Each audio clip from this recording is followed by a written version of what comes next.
Okay, let's see what's in here.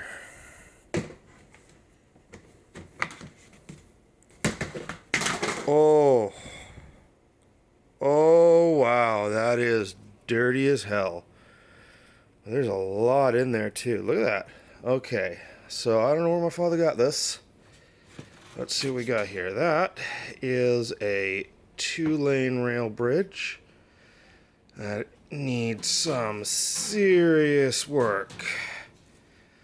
Bang it back into place. Clean, strip, repaint. Ooh, look at that. This was somebody's toy, and now, to most people, this would be junk. To me, this is history, and a glorious project to rebuild. Can't wait to get this refreshed and can't wait to get this thing refinished, refreshed. It's not on a web page. Okay, over there. Let's see here. We got an open bridge, an Erie open bridge, and it suffered some damage over here. I've got a couple other bridges like this, so I'm probably going to make this one more into, like, actually with that damage there, that'd probably make a good piece of Warhammer terrain. Put a Leman Russ driving across that. I like that idea. Okay, what's in here now? We got standard straight tracks, your caboosers, a 7210 floodlight, no glass, but it still has a bulb. Is the bulb any good? Doesn't look like it, but you never know. Oh, what else is in this monster? Look at all that down there. What's this green one here? That decal's seen better days, but it's an opening box car. Oh, no, yeah, it's an opening box car. And again, needs some cleaning up. Missing wheels. But not bad. Not good, not bad. Oh, this Golf is in bad condition. Look at those flats, carriages. We got no wheels. Doesn't look like the wire rail's been damaged, and the plastic's still good. Decals aren't in the worst condition I've ever seen. I've seen them in worse. Okay. There's another sister Golf. That chassis is even more dinged up. And look at all that rust. Well, he's got its wheels. Huh. Orange freight car. Refrigerated. This is one that doesn't open. It doesn't open. But... and it's got the flats rather than the built-up wheel sides. It's kind of rusted, but it's got all its wheels. Those are replacement knuckle couplers.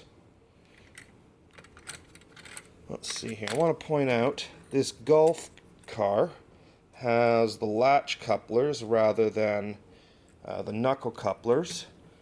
I wouldn't be surprised if most of these end up being replacement knuckle couplers. Yeah, there's some more replacement knuckle couplers on this box car. Missing a rail and a door and some damage there. Baltimore, Ohio, red. Still got one side that's in roughly good condition. Oh, it's already lost a wheel on it. Probably find a bunch of wheels in the bottom of this thing. See if I can't get it open. There we are. So it's, again, this is clearly a find box. I don't know where my father got it. But it's going to be a lot of fun restoring this stuff. There's 945. Another one of the rail repair cars. It should have some plastic barriers on these sides over here.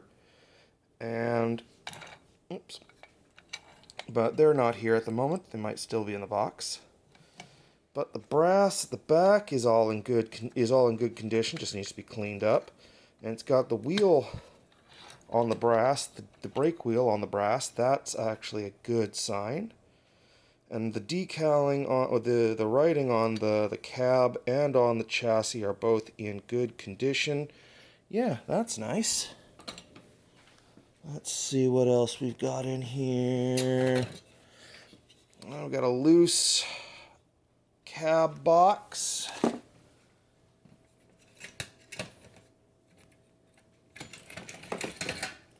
Another green gondola. I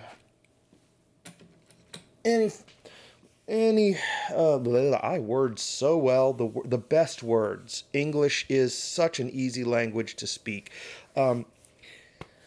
Green gondola. Let's see here. Let's get back into these things. Oh man, that engine is in tatters. Let's see if we can get it up. Okay, let's get the 302 box out there, the casing.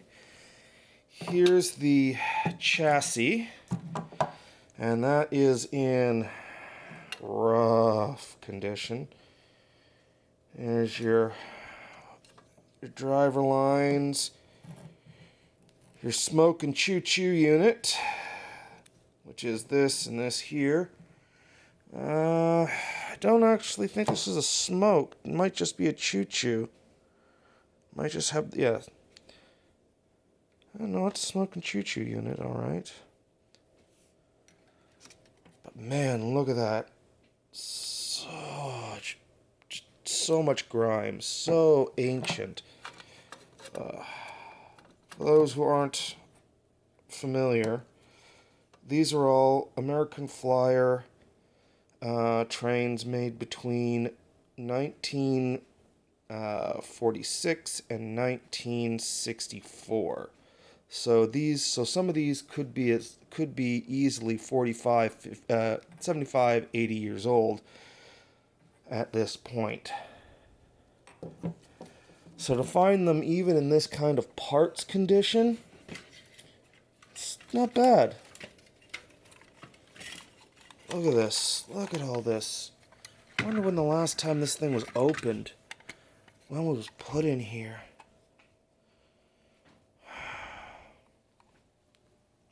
There's the engine's tender. You can see how poor the condition is in. All that rust is going to have to get cleaned away. End up replacing like all these old wires. All these aluminum wires, they look nice because they have that fabric braiding on the outside, but they're much less conductive and much less safe than a modern copper wire. I almost want to open that up just to see what the condition of the reverse unit is, but I also don't want to cry. Ah, the Reading Railroad. Reading Railroad. No Reading Rainbow. Both. LeVar Burton on a choo-choo. Sign me up. There's another tender box. Probably, I know there's at least 2 engines in here. I can see that. Here's the tender for, and I think I've got, yes, there's a streamliner in here. Just need to get rid of these. Now, that's a switch. That's the control for a track switch. Oh my goodness. Would you look at this? Oh, oh wow. Were these, did my father haul these out of a swamp? Whew, look at that grime. Look at that dust. I wonder if that engine's entirely seized.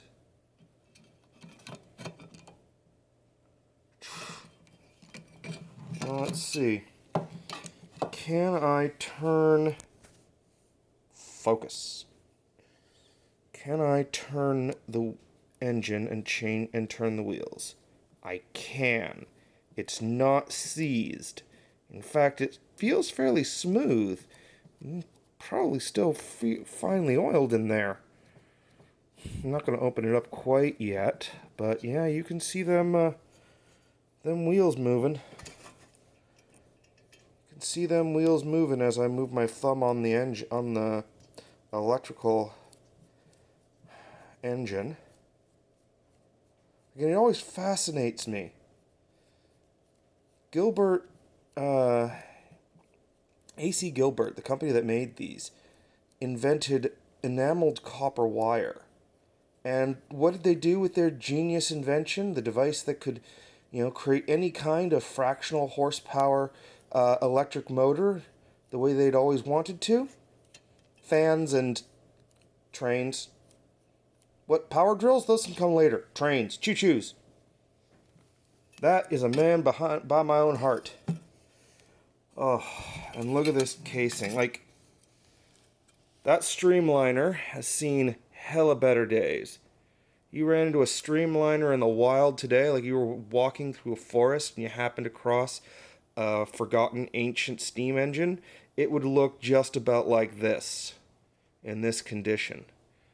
What was this? This is a 350 blue. I remember the yellow one was the circus train. I don't remember what the blue one was. There was a blue, a red, a yellow, and I think a white. Anyway, I'm definitely gonna strip this some bee down and completely redo her. Maybe I'll do a unique paint scheme on her when I'm done. Who knows? Still, look at that. Beautiful streamliner. And a metal streamliner. I have another streamliner, a chrome, but the chrome one is plastic. This is a metal streamliner. It'll make my life a lot easier. Okay, got another red gondola, the classic red gondola. Focus, focus, focus. That's a Frisco. Frisco lines. So another red gondola, carrying stuff. Look at that. There's one of the pin plugs for the engines. This is the power interface. This is the power interface between the tender and the engine. This would actually plug right into the engine, into the back of it, and the wires would go back into the tender. Here's an example.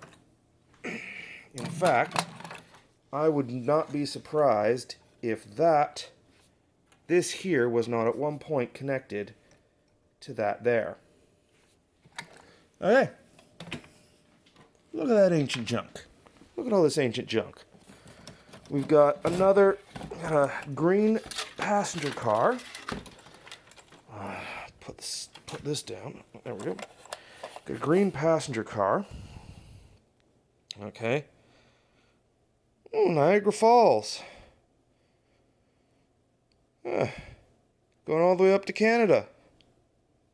Up to home. That is 953. Car number 953. It's an all green passenger car. Looks like it's got partial cargo, partial passengers. And I love how that little piece of paper inside, all that is a piece of paper, but that little piece of paper on the window makes it look like it's got a bunch of shades, which is really cool. And there will be a light inside. You can see on the bottom there, that's the light contact. It would pick up the power from these. Now, I was mentioning previously, you saw that I was mentioning that the trucks on some of the other cars had flats. This is what I was talking about. You see those embossed end caps? Those give all the detail of what the trucks would have looked like on the actual units. And later on, when A.C. Gilbert wasn't making as much money, they switched over to the flats, which gave the cars cheaper look in my opinion. But that's the march of time. Oh, what else is in here? We've got, okay, these were attached to something else. This is probably just, like, this could be that, that caboose we saw earlier, or another car. Actually, that's probably the caboose. That's a small one. And what else we got here? We've got that, I think, is a manual decoupler. This would be put underneath the track. You'd push this button, and that would clip the button on the bottom of the knuckle couplers, which would allow the knuckle couplers to disconnect, and the engine can drive away as if someone had just come by and decoupled the train. I have a bunch of electric ones, but I didn't have any of the manuals. That's interesting. That'll be interesting. Again, there's a switch control, set of wires. I love how that's just telephone wire. Strips of telephone wire. And I still use spools of telephone wire to wire them up today. Oh, now we're down to the track, and oh my god, look at that track. Oh. Now you can see the name of the company there, American Flyer, the A.C. Gilbert Co., New Haven, Connecticut. Choo-choo. Oh, that's rough. This one's a manual. Whoopsies! Something fell off.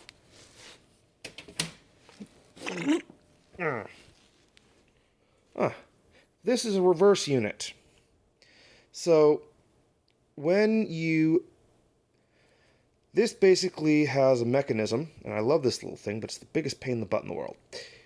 This has a mechanism to make the train go forwards and backwards. This is a solenoid that pushes a lever up and down, this lever. And this lever feels like it might be, this here prevents the lever from moving. So when you don't want it to go backwards and forwards, we don't want it to change going backwards and forwards, now it can. And then the solenoid would activate this lever, which only has a tiny amount of movement to it, but as you can see, it moves this armature. Now, everything is seized up, but you can see the gear it would be pushing against. So that would lift that gear one rotation each time. It would be a roughly like an eighth or a quarter turn. And then inside here, with all these wires, we can get it cleared out so you can see it. Inside, oh my goodness, look at all that. If you look right inside, you can see there's a drum. On that drum is a piece of copper, a couple pieces of copper, and some what are called copper fingers. They're little leaves of copper that make a contact. And the drum would turn, and as it turned, it would change what fingers were making contact where, and as such, which direction the power would flow.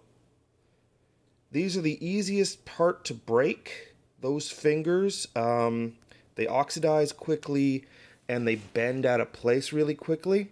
So if you're having a problem, especially with an engine that sits in neutral, almost certainly the problem is with the reverse unit. But this reverse unit is pure junk at this point. This is going to have to be either scrapped entirely or, I don't know. But that was part of one of the other engines. Now we know at least what the insides were. Here we have, like I said, one of the switches. This is a manual switch. Let's see how the action is on it. Oh, okay, so rough action, as expected, but it still works. So, I mean, hypothetically, if you were to clean up the rail, or replace the rail if necessary, it might actually work again. And I have a thing for the manual switches. I think that they're, I just prefer them more when possible. That's entirely preferable. My father likes the electrics. Looks like the bulk of what's left in here is track. Anything else that's not track? Let's just pull up that one electric switch there. And this electric switch is, wow, is that the worst condition I've ever seen. Like, again, did he keep these in a swamp? Like, I swear to God, I'm going to find out that these were taken out of a swamp. Swear to Gad. To Gad. But, let's see the... Ooh, that's... Well, that's nicely seized up. That's going nowhere quick. Oh, yeah, that is stuck. Normally, you can just push these through. That's not a problem, but nope, that's not going nowhere. Those posts, look at those electrical posts. Yeah. American Flyer, the AC Gilbert Company. You can't even see it. Look at how much, like, just mud and gunk and... Wow. Look at these contacts. And as you can see, it's got that, and it's got a black, yellow, green, and red dot for where you would attach the power connectors. But it's in such bad shape. I don't think this switch will ever run again. Well, who knows? It would take a long time, but again, these are ancient pieces of equipment. Look at the bottom here. The bottom is actually not the worst. And those wires underneath here, like this is all brand new. This shows me that this might have been repaired at some point. But again, whoo-wee. I don't think I'm going to go through any more of that track, because, I mean, it's just going to make me cry. But, hey, that's what's in the box. That's what my father wanted to show me. My goodness. I think my favorite piece out of all this is the Streamliner. Streamliner chassis here, or casing. I think that this is really good prospect for a repaint and recondition, and it may end up on either one of the chassis that came with, or it might end up replacing the chrome on my other Streamliner. But whew, this is some rough stuff.